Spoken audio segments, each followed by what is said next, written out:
नमस्कार दोस्तों, हम लोग पर्यावरण के तहत पारिस्थितिकी तंत्र पे बात कर रहे थे और पिछली क्लास में हमने चर्चा किया था जलीय पारिस्थितिकी तंत्र की। अभी हम कुछ शब्दों पे बात करेंगे, जैसे पारिस्थितिकी उत्पादकता क्या होती है। पारिस्थितिकी उत्पादकता ये सब बेसिक हैं और महत्वपूर्ण हैं, क्योंकि अगर पर्यावरण को आप सच में सीखना चाहते हैं तो इनका जानना बहुत ज़रूरी है। ठीक है, इकोलॉजिकल जो प्रोडक्टिविटी होती है वो क्या है। पहले तो आप ये जान लीजिए कि उत्पादकता क्या होती है। उत्पादकता तीन शब्द, ऐसे दो तीन शब्दों का प्रयोग हम लोग करते हैं कि उत्पादक क्या है, उत्पादकता क्या है, उत्पादन क्या है, या फिर उत्पाद क्या है। इन चार शब्दों को आप भली भांति जानते रहें। पहला तो उत्पाद यानी प्रोडक्ट, दूसरा उत्पादक, तीसरा उत्पादन, और चौथा शब्द जो है इस संदर्भ में वो क्या है, उत्पादकता यानी प्रोडक्टिविटी। इन चार शब्दों को जानना आपके लिए ज़रूरी है। इनमें अंतर क्या होता है, बस छोटा छोटा सा अंतर है, बहुत थोड़ा अंतर है। उत्पादक वो होता है जो किसी पदार्थ का क्या कर रहा है, उत्पादन कर रहा है।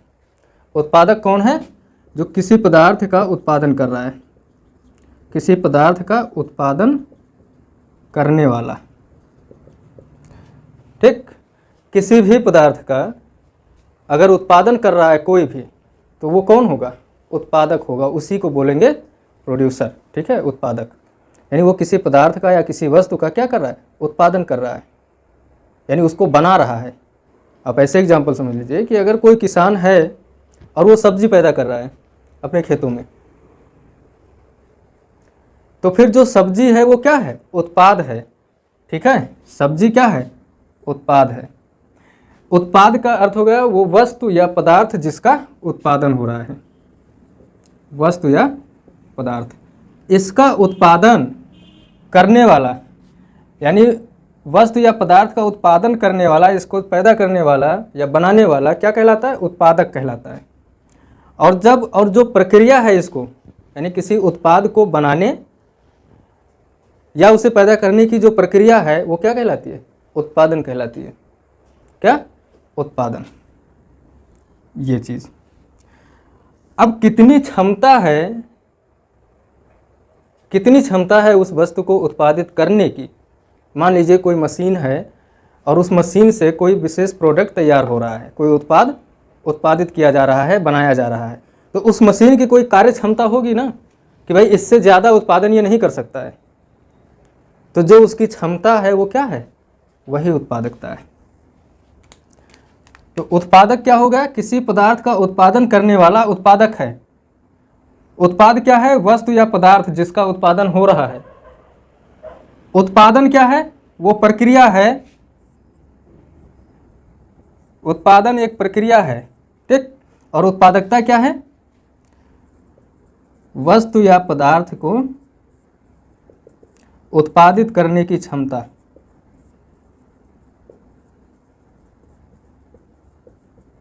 ठीक, ये चीज आप ध्यान में रखिएगा कि इन चारों शब्दों में जो एक जैसे ही हैं, इन एक जैसे चार शब्दों में क्या अंतर है। ठीक है, बहुत थोड़ा थोड़ा अंतर है, लेकिन ये आपके लिए जानना बहुत ज़रूरी था। ठीक, अब हम बात करते हैं अपने टॉपिक पे। टॉपिक है पारिस्थितिकीय उत्पादकता। तो अगर उत्पादकता का अर्थ होगा किसी वस्तु या पदार्थ को उत्पादित करने की क्षमता, तो फिर पारिस्थितिकी जो है, पारिस्थितिकी तंत्र जो है वो क्या है, उसकी उत्पादकता अगर हमें देखनी है तो पारिस्थितिकी तंत्र में मुख्य रूप से किस चीज़ का उत्पादन किया जा रहा है। तो आप ध्यान दें कि अगर उत्पादन की बात हो तो बायोमास का उत्पादन किया जा रहा है, ऊर्जा का उत्पादन किया जा रहा है। भाई एक इकोसिस्टम में क्या हो रहा है, ये प्रक्रिया यहीं से तो शुरुआत होती है कि जो जीव जंतु होते हैं और वो भौतिक पर्यावरण के साथ मिल करके एक तंत्र का निर्माण करते हैं जो किसी कार्य का संपादन करते हैं। वो कार्य क्या है, बायोमास या ऊर्जा की प्रोडक्टिविटी। अब ये ऊर्जा उत्पादन करने का कार्य कौन कर रहा है, पारिस्थितिकी में। तो किसी भी क्षेत्र में जो स्वपोषित, ध्यान रहे स्वपोषित का अर्थ हो गया पोषण वो स्वयं कर लेते हो, किसी की जरूरत ना पड़ती हो। ठीक है, तो इसको हम मिटा दे रहे हैं।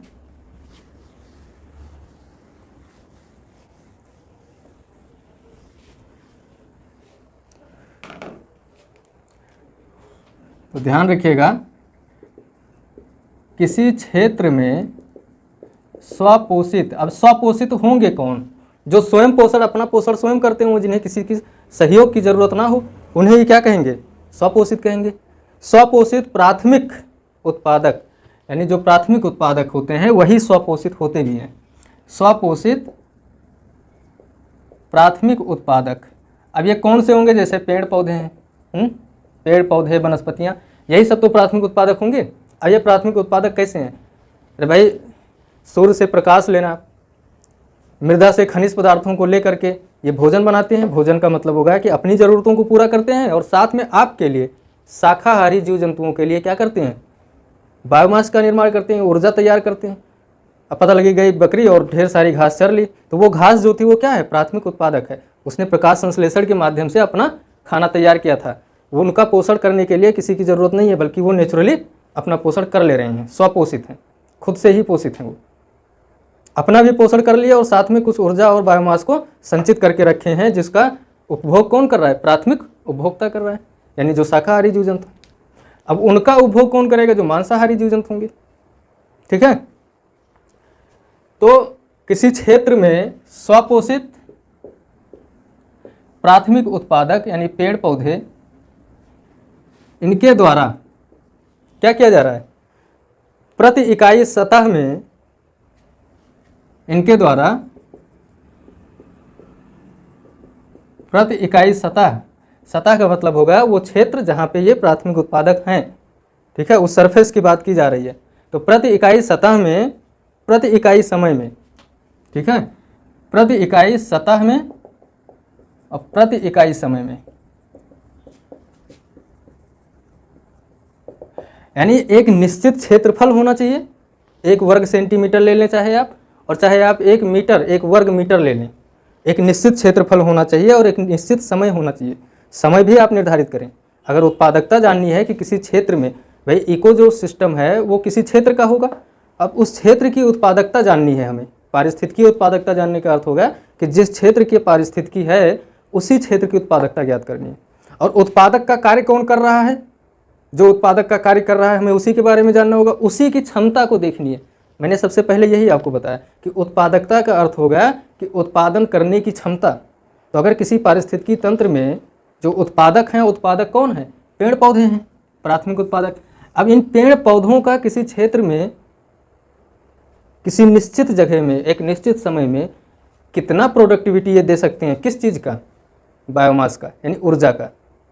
ठीक है, तो इकाई समय में, यानी प्रति इकाई समय में संचित ऊर्जा की मात्रा,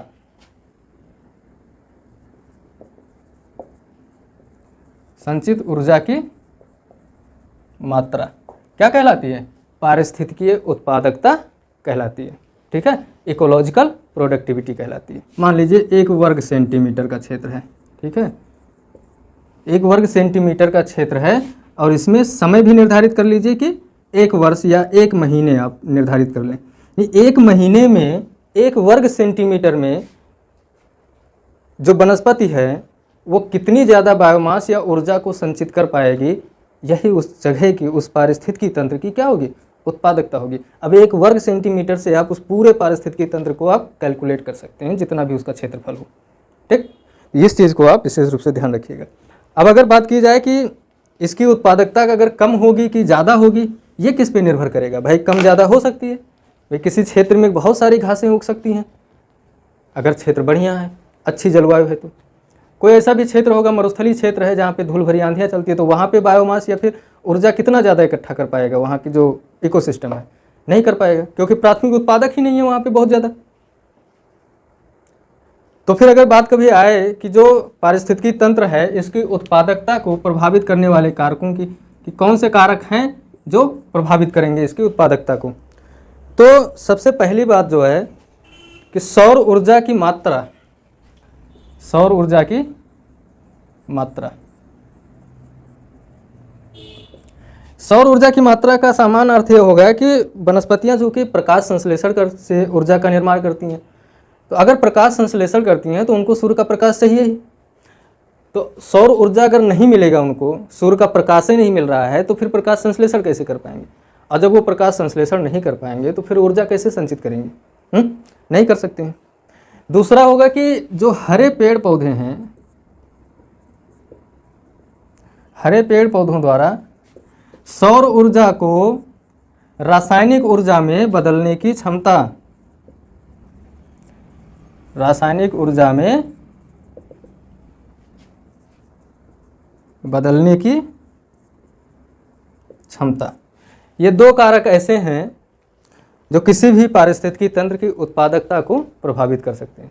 भाई अगर हरे पेड़ पौधे हैं, वो सौर ऊर्जा उनको मिल भी रहा है बहुत ज़्यादा, लेकिन उस ऊर्जा को अगर वो रासायनिक ऊर्जा में नहीं बदल पा रहे हैं या उनको रूपांतरित नहीं कर पा रहे हैं, तो फिर क्या फ़र्क पड़ता है अगर उनकी क्षमता ही नहीं है रासायनिक ऊर्जा में बदलने की? क्योंकि जब सौर प्रकाश को या सौरिक ऊर्जा को वो रासायनिक ऊर्जा यानी आहार वाली ऊर्जा में चेंज करेंगे, तभी तो काम चलेगा उनका। सीधे तो सौर के प्रकाश को वो ले नहीं सकते, फोटोसिंथेसिस की प्रक्रिया होनी है। अगर यही प्रक्रिया कमज़ोर हो जाए तो भी उत्पादकता प्रभावित होगी। ठीक, तो अगर बात की जाए इसके मापन की, कि पारिस्थितिकी तंत्र का मापन, मापन दो तरीके से होता है। एक तो होता है सकल प्राथमिक उत्पादक और उत्पादन, और दूसरा होता है शुद्ध प्राथमिक उत्पादन। इन दोनों में क्या अंतर होता है ये भी देख लेते हैं। सकल प्राथमिक उत्पादन, सकल प्राथमिक उत्पादन यानी जीपीपी, ये क्या होता है? जो हरे पेड़ पौधे हैं वो प्रकाश संश्लेषण के माध्यम से जितनी ऊर्जा संचित करते हैं वही होता है सकल प्राथमिक उत्पादन। यहाँ पे कोई शर्त नहीं है, बस इतनी सी शर्त है कि जो हरे पेड़ पौधे हैं वो जितनी भी ऊर्जा संचित करते हैं अपने अंदर, वही उस क्षेत्र की क्या है? सकल प्राथमिक उत्पादन है। अब अगर बात की जाए शुद्ध, ये तो टोटल हो गया, लेकिन अगर शुद्ध प्राथमिक उत्पादन की बात की जाए, शुद्ध प्राथमिक उत्पादन एनपीपी, एनपीपी का क्या मतलब हो गया? शुद्ध प्राथमिक, या फिर इसी को निवल प्राथमिक भी कहीं कहीं लिखा हुआ मिल जाता है आपको। शुद्ध प्राथमिक का अर्थ हो गया, या नेट प्राथमिक उत्पादन का मतलब हो गया कि एकदम कंप्लीट संचित ऊर्जा में एकदम सेपरेट, जो खर्चा पानी है सब काट करके जो सेपरेट बचे वो होता है नेट। ठीक है, नेट का मतलब शुद्ध या निवल। तो फिर शुद्ध प्राथमिक उत्पादन से क्या आशय है? इसका अर्थ हो गया कि जब पौधे हैं जो प्रकाश संश्लेषण कर रहे हैं, भोजन बना रहे हैं, ऊर्जा संचित कर रहे हैं अपने अंदर, तो फिर उस ऊर्जा की ज़रूरत उनको भी तो होगी। भाई श्वसन प्रक्रिया के दौरान ऊर्जा खर्च होती है कि नहीं होती है? और पौधे भी तो श्वसन करते हैं। तो श्वसन के दौरान जो ऊर्जा वो नष्ट कर देते हैं उसको आप माइनस कर दीजिए, किसमें? सकल प्राथमिक उत्पादन में से क्या माइनस कर दें आप? श्वसन के दौरान खर्च ऊर्जा, खर्च की गई ऊर्जा को माइनस कर दीजिए। अब जो बचेगा वो क्या कहलाएगा? शुद्ध प्राथमिक उत्पादन। ये तो टोटल हो गया कि जितनी भी ऊर्जा उसने संचित किया अपने जीवन काल में, जितना बायोमास बनाया वो सब मिला दिया जाए तो हो जाएगा क्या? सकल। ठीक है, सकल प्राथमिक उत्पादन। लेकिन अगर उसमें से जो उसने खर्च किया ऊर्जा उसको बाहर कर दिया जाए, फिर जो बचे वो होगा क्या? एनपीपी या शुद्ध प्राथमिक उत्पादन। ठीक, ये चीज़ आप ध्यान रखिएगा। अब बात आती है कि ये जो शुद्ध प्राथमिक उत्पादन है ये ऊर्जा की संचित मात्रा है, और ये ऊर्जा की संचित मात्रा जो होती है वो पेड़ पौधे, जो हरे पेड़ पौधे हैं वो किस रूप में रखते हैं? वो जैव भार के रूप में इसको संचित रखते हैं, जैव भार के रूप में या फिर बायोमास। ठीक है, जैव भार या बायोमास के रूप में वो संचित रखते हैं। जैसे आप पालक खाते हैं, पालक क्या है? वो पालक पहले एक क्या था? प्राथमिक उत्पादक है, क्योंकि उसने प्रकाश संश्लेषण किया है, खनिज पदार्थ लिया है जल से, मृदा से, फिर जाकर के पालक पालक जैसा बना। लेकिन श्वसन के दौरान उसने बहुत सारी ऊर्जा खर्च भी की होगी। उसके बाद में वो पालक इतनी बड़ी बड़ी आपको दिखाई भी दे रही है, आप उसको खरीद कर लाते हैं, काट करके उसे साग बनाते हैं और खाते हैं। तो जो आपने खाया पालक, दरअसल वही क्या है? बायोमास है पालक का, उस प्राथमिक उत्पादक का बायोमास है जो संचित रही है, यानी नेट बायोमास होगा। वो क्या होगा? शुद्ध प्राथमिक उत्पादन है उसका। उसमें से वो कुछ और नहीं लेगा, जितना बचा जो आपने खाया वही एनपीपी है। तो जैव भार के रूप में या बायोमास के रूप में जो शुद्ध प्राथमिक उत्पादन होगा, जो प्रोडक्ट होगा, उसको किस रूप में संचित करके रखते हैं पौधे या प्राथमिक उत्पादक? जैव भार के रूप में, और उसे आप या शाकाहारी जीव जंतु वही बायोमास लेते हैं। अब मान लीजिए कि घास ने 100% ऊर्जा संचित किया, जिसमें से श्वसन के दौरान उसने 90% ऊर्जा खर्च कर लिया, 10% ऊर्जा बची, वो 10% ऊर्जा आप पाए किस रूप में? बायोमास के रूप में। ठीक है, ये तो बात हो गई जैव भार या बायोमास की। ठीक है, तो पारिस्थितिकीय उत्पादकता में कुछ और बहुत ज़्यादा विशेष है नहीं, सो जो था मैंने आपको बता दिया है। ठीक, अब ध्यान रखिएगा। बात कर लेते हैं कि पोषण स्तर क्या होता है, ट्रॉफिक लेवल। अक्सर इसको देखते हैं किताबों में भी लिखा होता है, पोषण स्तर 1, पोषण स्तर 2, पोषण स्तर 3 क्या होता है? पोषण स्तर क्या है?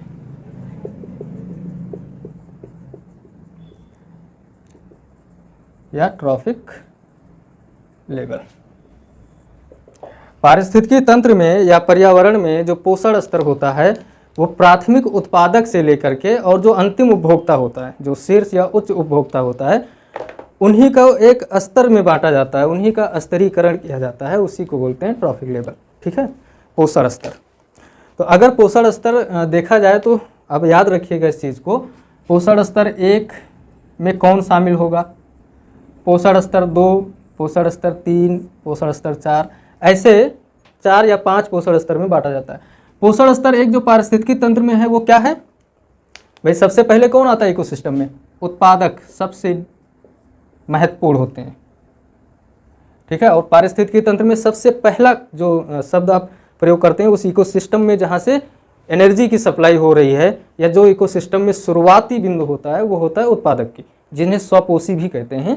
ठीक है, यही काम कर शुरुआत करते हैं किसी भी पारिस्थितिकी तंत्र में कार्य संचालन का या ऊर्जा निवेश का। इन्हीं से ऊर्जा क्या होती है? इकोसिस्टम में प्रवेश करती है। भाई पहले तो ऊर्जा सूर्य में थी, प्रकाश के रूप में आई सतह तक, फिर यही जो उत्पादक हैं उसको प्रकाश संश्लेषण के माध्यम से सौरिक ऊर्जा को क्या कर रहे हैं? रासायनिक ऊर्जा में बदल रहे हैं। अब वो पारिस्थितिकी तंत्र में जो सूर्य से प्रकाश आया था, ऊर्जा आई थी, अब वो पारिस्थितिकी तंत्र में क्या की? एंट्री ले चुकी है। किसके माध्यम से? उत्पादक के माध्यम से। तो अब वो ऊर्जा उत्पादक के पास है, ये पोषण स्तर 1 पे होगा। क्या है ये? स्वपोषी है। ठीक है, स्वपोषी होगा। अब पोषण स्तर 2 की बात आती है, तो अब इसके ऊपर वाला जो एक स्तर होगा, यानी इसको अपना आहार बनाने वाला जो होगा, तो कौन होगा? प्राथमिक उपभोक्ता।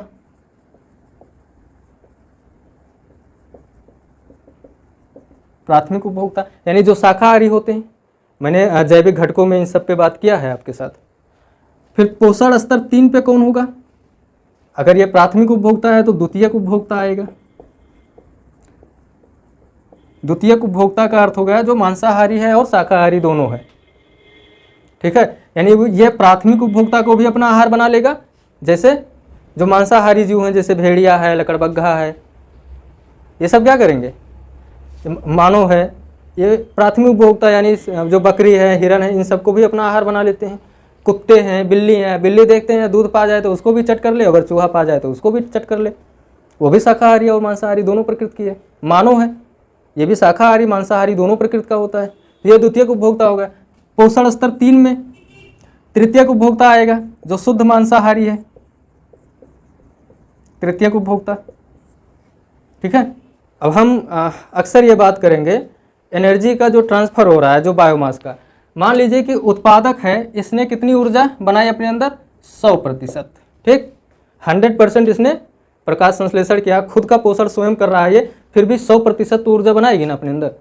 लेकिन इसकी अपनी खुद की ज़रूरतें हैं, जो हरे पेड़ पौधे हैं, वनस्पतियाँ हैं, इनकी कुछ ज़रूरतें हैं, जैसे कि श्वसन करना। अब श्वसन के द्वारा इनको क्या करना है? बहुत ज़्यादा एनर्जी की ज़रूरत है, क्योंकि भाई काम तो ये भी कर रहे हैं ना, प्रकाश संश्लेषण कर रहे हैं, इनको भी सर्वाइव करना है। तो ये श्वसन, वृद्धि, इन सब के लिए क्या करते हैं? 90% ऊर्जा क्या करते हैं? खर्चा कर लेते हैं, माइनस कर देते हैं। 90% ऊर्जा अपनी ज़रूरत को पूरा करने के लिए क्या करते हैं? 90% एनर्जी ये ले लेते हैं, खर्चा कर लेते हैं। बचती कितना है? 10%। अब ये जो प्राथमिक उपभोक्ता है, इसके पास ऊर्जा कितना पहुंची? 10%। ठीक, जब भाई ये जाएगा घास चरेगा तो ये 10% ऊर्जा पाएगा। तो इसीलिए जो बकरी होगी उसको ज़्यादा घास चरनी पड़ेगी, क्योंकि भाई ऊर्जा तो उसको चाहिए ढेर सारा, है कि नहीं।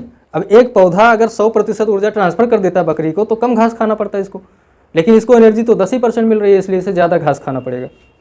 तो ये ढेर सारी घास खा करके 100% एनर्जी अपने अंदर क्या करेगी, स्टोर करेगी, ठीक है।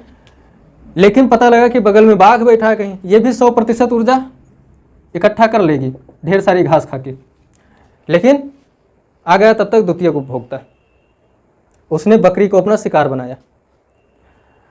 अब बकरी के पास 10% एनर्जी, अब वो भी भाग, जब वो शिकार आया तो बकरी तो पहले अपनी जान बचाने के लिए भागेगी, और उससे पहले घास चरने के लिए भी तो उसको चलना पड़ रहा था, सांस लेना पड़ रहा था, काम कर रही थी ना वो बकरी, बैठे बैठे तो खा नहीं रही थी। तो उस वर्क को करने के लिए उसको एनर्जी की ज़रूरत थी, तो वो जितनी ऊर्जा अपने अंदर स्टोर की उसका 90% वो भी खर्चा कर दी, इसके पास भी बचा 10%। अब जो द्वितीयक उपभोक्ता पहुंचा था खाने, उसको 10% उसको मिलेगा। अब वो कई बकरियां खाएगा, तब जा करके ऊर्जा की ज़रूरत उसकी पूरी होगी, तब जाके 100% ऊर्जा उसके पास होगी। तो फिर ये भी क्या करेगा, कई सारी बकरियों को खाकर 100% एनर्जी अपने अंदर स्टोर करेगा। पता लगा लकड़बग्घा गया था और उसी के पीछे शेर आ गया। अब शेर भी, अब लकड़बग्घा भी बकरी को खाने के लिए दौड़ा धूपा है, खूब सारी एनर्जी लॉस किया है, 90% ऊर्जा खर्चा की उसने अपना पेट भरने के लिए। अब शेर पहुंच गया, अब शेर भी दौड़ाएगा, तो शेर भी फिजिकली वर्क कर रहा है।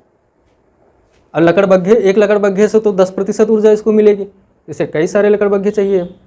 तो शेर भी ढेर सारा दौड़ धूप के मेहनत करके कई लकड़बग्घों को निपटा देगा, तब जा करके उसको क्या करेगा, होगा उसके पास कुछ ऊर्जा स्टोर होगी।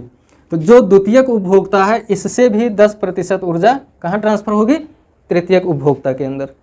आप देख रहे हैं कि हर स्तर पे ऊर्जा 10% ही ट्रांसफर हो रही है, 90% एनर्जी उसकी खुद की ज़रूरतों को पूरा करने में लग जा रही है। यही होता है, यही 10% का रूल है, 10% का लिंडमैन का नियम, ये ध्यान रखिएगा।